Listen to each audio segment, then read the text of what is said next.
Que el Señor les bendiga, hermanos. Hoy vamos a seguir con nuestro estudio. Estaremos viendo la segunda parte. Le decidí dejarlo así que sea la segunda parte. No hemos quitado la tercera porque aquí vamos a hacer la segunda.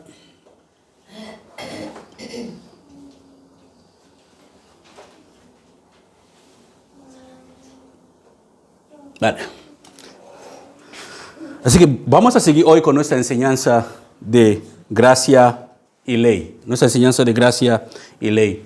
Y la segunda, y tenía que haber sido la segunda parte hoy, y después el próximo domingo la tercera parte. Pero después de estudiar las preguntas que teníamos que contestar hoy, me di cuenta que no hace falta hacer una tercera parte, porque se puede contestar las dos últimas preguntas que quedan.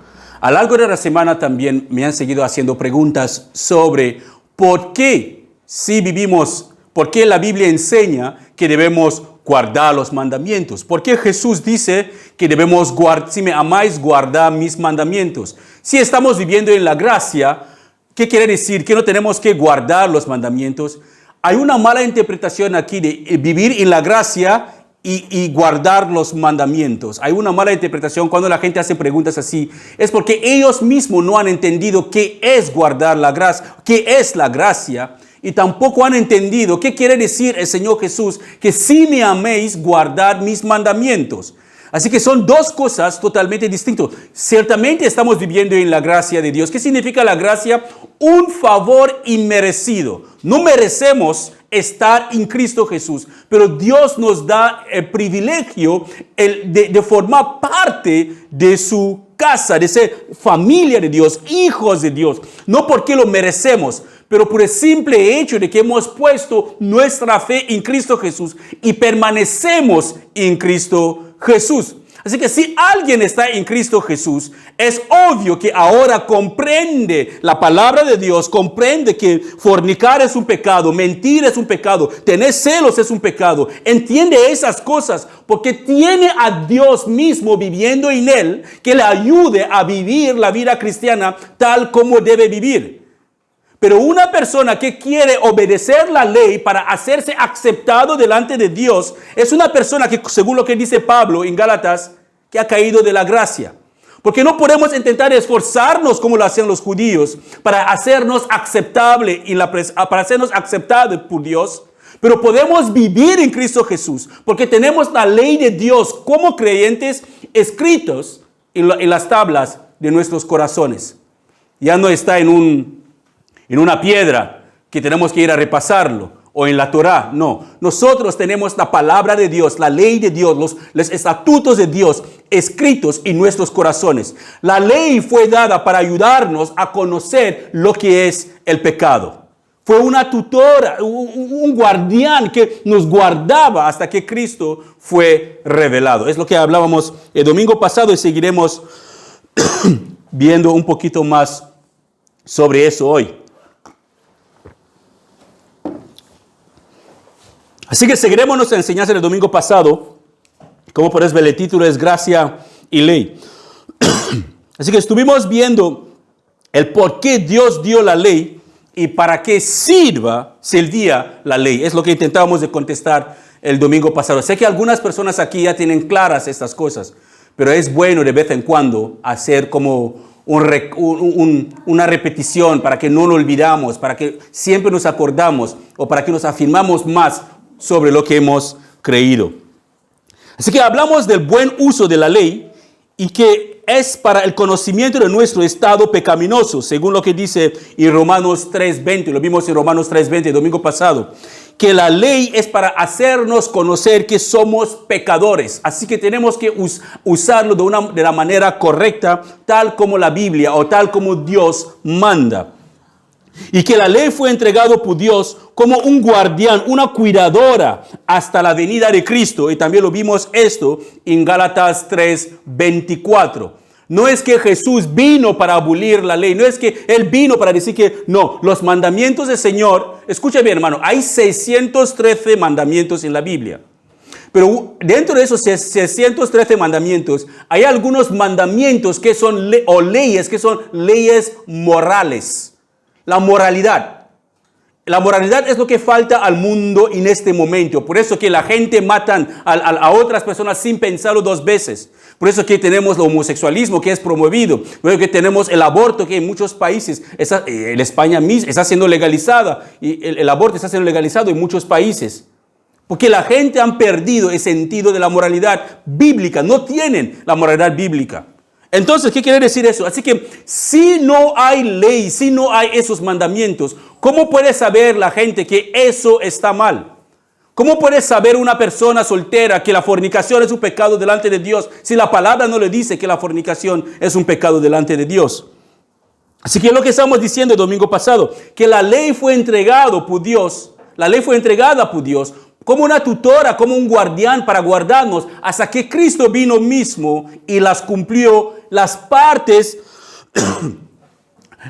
de sacrificios o las partes de las fiestas de la ley, como el día de reposo, como los sacrificios que los israelitas hacían. Cristo cumplió esta parte porque era una simbología de algo que Dios quería hacer en un futuro lejano o en un futuro. Y Él lo cumplió eso en Cristo Jesús. Pero aparte de eso, había una porción de la ley que era la parte moral. Que Cristo vino, no solamente Cristo vino a decir que la parte moral de la ley es esta y punto. No, Él lo extendió. Dijo, escrito está que no tenemos que cometer adulterio o fornicación. Pero el que mira a una mujer y la codicia en su corazón sexualmente ya cometió ese pecado. Así que no es el simple hecho del acto, es ahora el simple hecho de pensar. Así que la ley, los mismos mandamientos que Dios dio, lo elaboró de tal manera que en el Nuevo Testamento es más difícil vivir de cualquier manera que en el Antiguo Testamento. Porque en el Antiguo Testamento, si no cometes el acto, según la palabra, según la ley que tenían, no era considerado pecado. Podía fantasear en tu cabeza todas las barbaridades que tú quieres y no se contaba como pecado. Pero ahora en el Nuevo Testamento, si odias a tu hermano, ya lo asesinaste en tu corazón. Así que odiar no solamente es matar a una persona. No, perdón. Asesinar no solamente es quitar la vida a una persona. Es odiarle también en tu corazón. Vimos también que cualquiera que quiere ganarse el favor de Dios mediante su esfuerzo personal en guardar la ley, según Gálatas 5:4, si una persona intenta de ganarse el favor de Dios para guardando la ley, según Gálatas 5:4, esta persona ya cayó de la gracia. ¿Qué quiere decir? Que ya se fue, está perdida. Vimos también como el Señor Jesús mismo aclara con sus seguidores la razón por la cual Él había venido. Él hablaba, quiero poner esto porque vamos a enfatizar mucho sobre eso.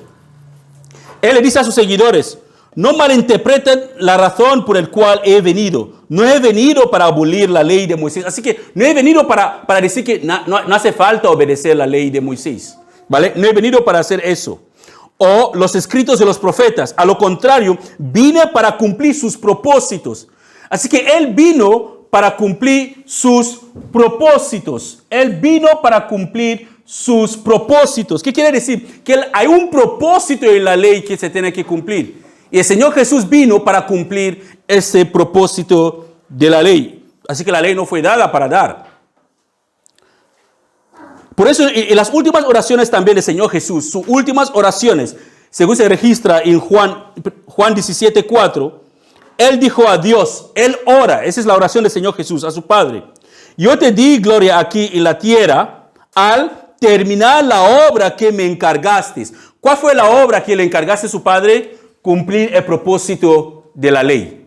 Esa es la obra que el Padre había encargado, para cumplir el propósito de la ley. Así que Él vino, Padre, he cumplido la obra que tú me encargaste. He dado a conocer tu nombre. He cumplido el propósito por el cual tú me enviaste.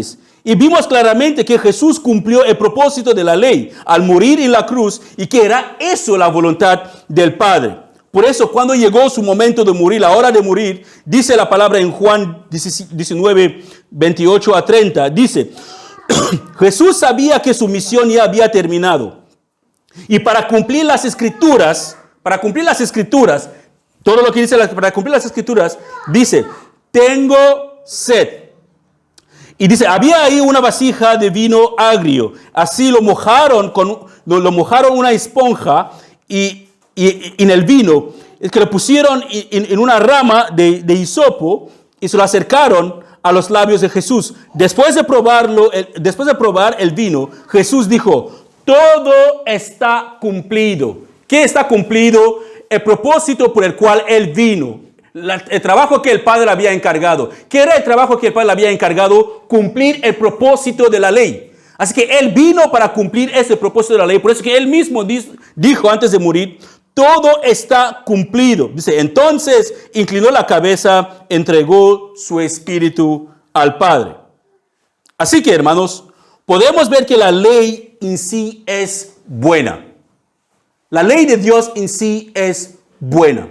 Porque sin la ley no podemos saber si estamos pecando o no estamos pecando. La ley en sí es buena, sus mandatos en sí son santos, pero se debe usar bien para el cual fue dada. La razón por la cual la ley fue dada, tenemos que usarla bien. Y eso fue enseñarnos, porque la ley fue entregada para enseñarnos nuestros pecados y fue usada por Dios para guardarnos hasta que Cristo venga. Si hay algo que alguien no está entendiendo, hermanos, de verdad que le agradeceré mucho que después me lo pregunta. ¿Por qué lo estoy diciendo? Porque si no comprendemos por el cual la ley fue dada, si no comprendemos en quién estamos en este momento, vendrá mucha gente de fuera y nos van a hacer dudar mismo de la misma salvación que tenemos en Cristo, la misma posición firme que uno tiene en Cristo. Porque lo que recibimos de Dios ahora es por la fe en Cristo Jesús, no es por guardar nada.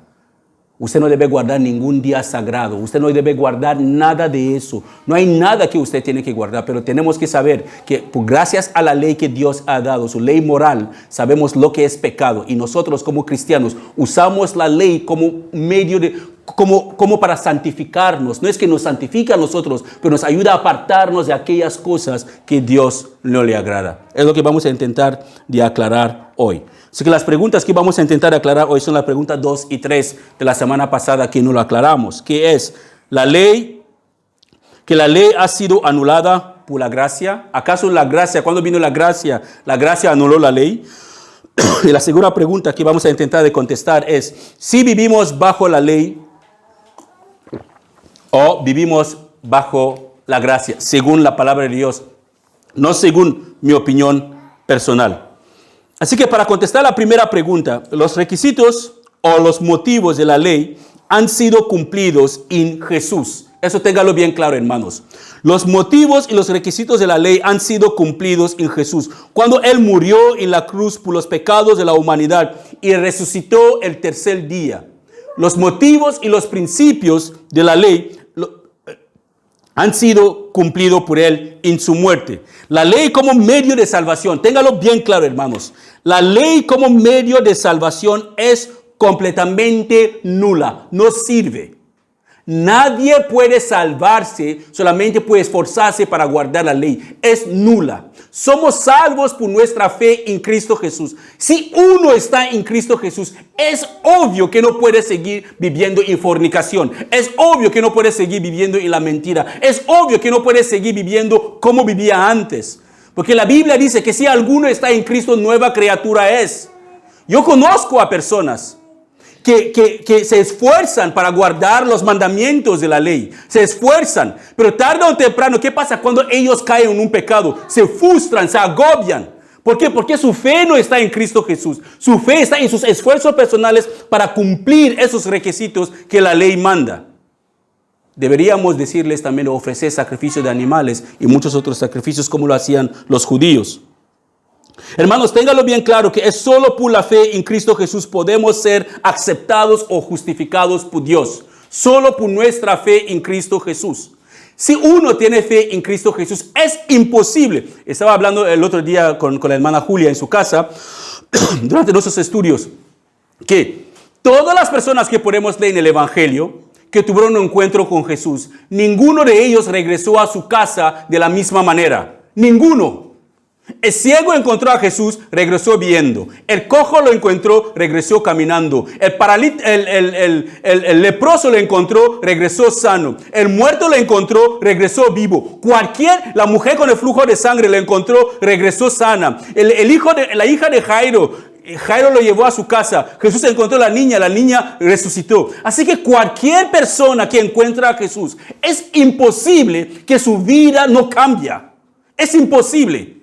No podemos decir que estamos en Cristo Jesús y seguimos mintiendo, y seguimos robando, y seguimos fornicando, y somos borrachos, somos hipócritas, somos celosos, somos envidiosos, pues no hemos conocido al Jesús de la Biblia que transforma a la persona. El que transforma es Jesús. Si uno dice que está en Cristo Jesús y notas y se mira en el espejo y ver la vieja mujer que aún que está ahí, el viejo hombre, pues cuestiónate, encontraste a otro Jesús. Quizás es Jesús González que vive por Santa Coloma o otro Jesús, pero no es Jesús de la Biblia. Porque nadie puede encontrar a Jesús, hermanos, y su vida permanece de la misma manera. Es imposible. Es imposible. Pero podemos ser como el hombre rico que vino, maestro bueno, ¿qué tengo que hacer para reinar el reino de los cielos? Jesús le dijo, tú conoces los mandamientos, hazlo. Y él súper contento, pero eso ya lo he hecho toda mi vida. Pero le faltaba uno que no lo había hecho. Y la palabra dice que el que fracasa o que quebra uno de los mandamientos es culpable de haber quebrantado todos los mandamientos, los 613. Quebras uno, es culpable de haber quebrantado todas. Entonces, ¿quién te va a socorrer? Pablo dijo que gracias a Dios por Jesucristo. El conocimiento de Jesús hizo que él consideró todo lo que sabía de la ley como basura. Muchos quieren hacerse doctores de la ley hoy en día y hablan con tanta confianza y seguridad, cosas que ellos mismos no lo entienden. Tanta confianza y seguridad, cosas que dice la palabra que ellos mismos no lo entienden, pero te van a sacar terminologías, dice el judaísmo, dice el griego antiguo. ¿Estabas ahí para saber el griego antiguo? Que Dios nos libre, hermanos. Complicamos la palabra de Dios, que es sencilla. La palabra de Dios Dios no lo puedes conocer con intelectualismo. Dios se ha revelado de la manera más sencilla, hermanos, con la locura de la predicación. Esto es una locura, la predicación. Las buenas noticias de salvación están solamente en Cristo Jesús, en nadie más que en Jesús. Para contestar, seguimos. Solo por la fe en Cristo Jesús podemos ser aceptados y justificados por Dios. El nombre de Jesús es el único nombre bajo el cielo dado a los hombres en el cual podemos hallar salvación. Las enseñanzas del Antiguo Testamento, hermanos, escucha bien. Las enseñanzas del Antiguo Testamento todavía es de ayuda a los creyentes. Escucha bien. Las enseñanzas del Antiguo Testamento todavía es de ayuda para el creyente, para los creyentes, para saber la voluntad de Dios para los humanos y la sociedad. Especialmente los 10 mandamientos. Y los 10 mandamientos, esos 10 mandamientos nos ayudan a comprender la santidad de Dios. Nos ayuda a comprender el propósito de Dios para la humanidad. Que Dios no quiere que algo ocupe su lugar en nuestros corazones. El primer mandamiento. Dios no quiere que hagamos ninguna escultura, nada de lo que está en el cielo ni en la tierra, ni nos postramos delante de ellos. El segundo mandamiento. Dios quiere que nosotros usamos nuestra boca para hablar de Él, no para tomar su nombre en vano. El tercer mandamiento.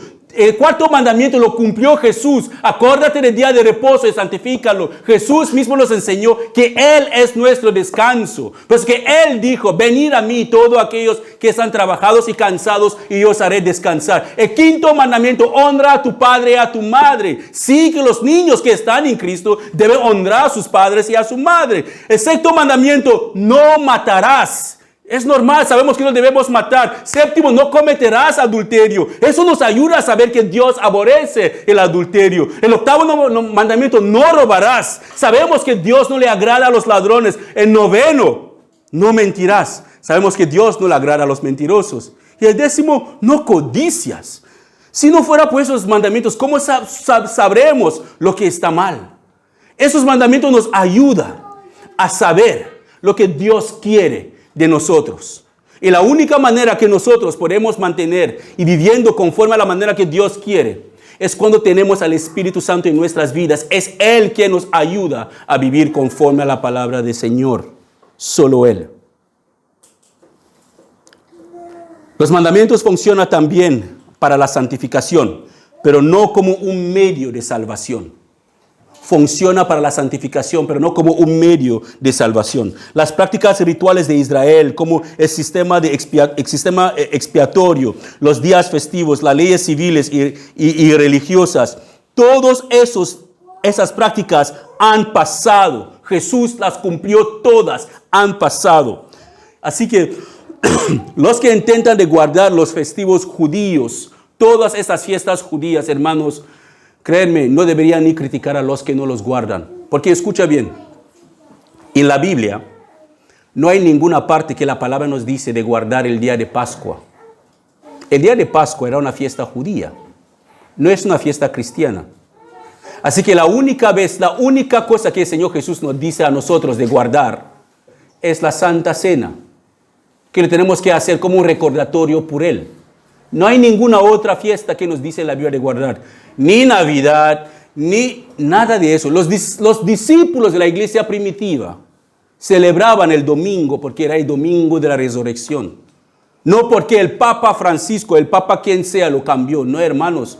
La gente debe regresar a la historia de la iglesia para comprender por qué los discípulos tomaron la decisión de rebelarse contra el judaísmo para no ir a congregarse los sábados como los judíos querían. Tomaron la decisión de congregarse cuando le daba la gana. Decidieron que sea el día que su Señor resucitó. Y Pablo lo pone bien claro. Si uno dice que este día es más santo para mí, y el otro dice es lunes, el otro dice que no, el mío es martes, el otro dice que el mío es miércoles, ¿qué más da? Que cada uno acepta que el día es más santo para él. Pero que no tengo derecho de juzgar a otra persona. ¿Por qué? Porque tú te congregas el sábado. Eres una pecadora. No, no tengo derecho. Ni esa persona va a ir al infierno por congregarse el sábado. Porque no es esto que le va a salvar. Es su fe en Cristo Jesús. Su posición actual en Cristo Jesús. Eso es lo que le salve. No cuando se congrega. Si guarda esta fecha o si guarda la otra fecha. Los que critican a las personas que celebran los cumpleaños. Eso no salva a nadie. Ni manda a nadie al infierno. ¿Cómo hubiéramos sabido que el Señor Jesús murió a los 33 años si la gente no contaba los años? Así que estas pequeñas cosas, hermanos, la única cosa que causan en la iglesia son divisiones. Divisiones. Cuentos de viejas que causan divisiones. Deberíamos saber una cosa. ¿Qué es lo que tenemos en común? ¿Es Jesús tu único Señor y tu Salvador? Sí. ¿Tú crees que solamente en Él hay salvación? Sí. Pues eres mi hermano. Eres mi hermano. No me importa si guardas la nuca o guardas lo que sea. No me importa. Eres mi hermano en Cristo Jesús. Porque tenemos el mismo Señor, tú y yo. ¿Crees en las doctrinas de la palabra de Dios? Sí. Porque alguien puede decir que no. La iglesia pasará por la gran tribulación. Otro dice que no. La iglesia será raptada. ¿Qué más da? Al fin y al cabo, la iglesia algún día tendrá que estar delante del Señor. Algún día, yo creo que la iglesia pasará por la gran tribulación. Pero tengo muchos hermanos que creen que la iglesia será raptada. Pero yo creo que la Biblia no enseña eso, que la iglesia va a sufrir. Porque somos una de las generaciones más perversas que existen. Porque Dios tiene que sacarnos del problema y dejar a los demás, en el Antiguo Testamento, los demás de la primera iglesia, para que pasen por sufrimiento. Así que hay cosas, hermanos, que no deben causar división en la iglesia. Pero tenemos que saber en qué tenemos en común. Si es el Señor, pues somos hermanos. Todo Romanos capítulo 7, escuche bien, hermanos. Todo Romanos capítulo 7 nos enseña sobre la ley. Que no estamos atados a los rendimientos de la ley. Romanos 7 de 1 a 6 nos avisa a no estar atados. Que no estén atados a los rendimientos de la ley. Si tienen tiempo, por favor, repasen Romanos 7. Romanos 7 de 1 a 6 nos avisa, no intentaos de ser atado a esos rendimientos de la ley. Y de 7 a 13, Pablo lo pone también que la ley ayuda a revelar nuestros pecados. Solo ese capítulo nos hace entender que nosotros no tenemos que intentar atarnos a esos rendimientos. Es si vivimos bajo la ley o vivimos bajo la gracia. Si vivimos bajo la ley o nosotros vivimos bajo la gracia. Así que, según la palabra del Señor, gracias hermano, según la palabra del Señor, estamos viviendo un nuevo tiempo, un tiempo completamente diferente, un tiempo donde la ley ya no nos sirve para salvación, porque nadie puede guardar la ley para ser salvo. La ley no nos sirve para salvación. Estamos viviendo un tiempo de la misma gracia de Dios, donde los requisitos de la ley no sirven, porque han sido cumplidos en Jesús cuando murió en la cruz. No estoy diciendo que la ley no tiene ninguna función. Tiene su función que sigue siendo para enseñarnos nuestros pecados, para que nosotros podamos ver el estado en el cual nosotros estamos. Ahora, escucha bien, hermanos. El único medio de salvación en este tiempo es nuestro Señor Jesús. Es el único medio de salvación. Por eso, para alentar los corazones tristes de sus discípulos, Jesús mismo le dice a sus discípulos: yo soy el camino, la verdad y la vida. Nadie puede ir al Padre si no es por medio de mí. Así que no hay otro medio de salvación que a través de Jesús. Nadie puede ir al Padre solamente por Jesús. Nada más por Jesús. Jesús es el único camino para obtener cualquier cosa que nosotros queremos de Dios. Es el camino para tener el Espíritu Santo. Es el único camino para disfrutar de la salvación en Cristo Jesús. Es el único camino para tener paz en nuestros corazones. No podemos conseguir nada de Dios fuera de Jesús. Jesús es esta puerta que abrimos para tener acceso al Padre.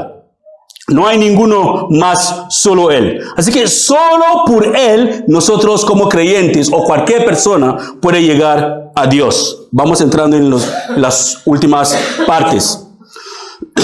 Y cuando Jesús fue preguntado, hermanos, escucha bien. Cuando Jesús fue preguntado por los fariseos en Mateo 22, de 37 a 39, Él fue preguntado por los fariseos cuál era el mandamiento más importante de la ley de Moisés. Escuche, Él mismo contesta. Les preguntaron, ¿cuál es el mandamiento más importante de la ley de Moisés? Jesús contestó: ama al Señor tu Dios con todo tu corazón, con toda tu alma, con toda tu mente. Este es el primer mandamiento y el más importante. Y dice, esperen. Hay un segundo. ¿Qué quiere decir? Los 613 mandamientos del Señor Jesús, Él lo comprimió así y a 2 mandamientos nada más. Él cumplió la parte ritual, es que la ley de Moisés demandaba. Pero todos los demás mandamientos, Él los comprimió así en 2. Que el primero, amar al Señor sobre todas las cosas. Y el segundo dice, el segundo mandamiento que es igual de importante. Así que no es suficiente decir que yo amo a Dios, pero no quiero tener nada que ver con esta persona. No podemos decir que amamos a Dios que nunca hemos visto, mientras que aborrecemos a las personas que tenemos delante de nosotros. Así que eso es totalmente imposible. No podemos odiar a las personas que vemos con nuestros ojos. Y Dios que nunca hemos visto, decimos que le amamos. Somos mentirosos. Así que para poder tener un amor genuino de Dios que nunca hemos visto, pero sabemos por fe que Él existe, debemos amar a los que nosotros vemos. Sobre todo, dice la palabra, los engendrados por Dios. ¿Qué quiere decir? Los hermanos de la fe. Un mandamiento igual de importante dice, ama a tu prójimo como a ti mismo. Y Él dice, escucha bien, hermanos, Él termina diciendo, toda la ley y las exigencias de los profetas se basan en esos 2 mandamientos.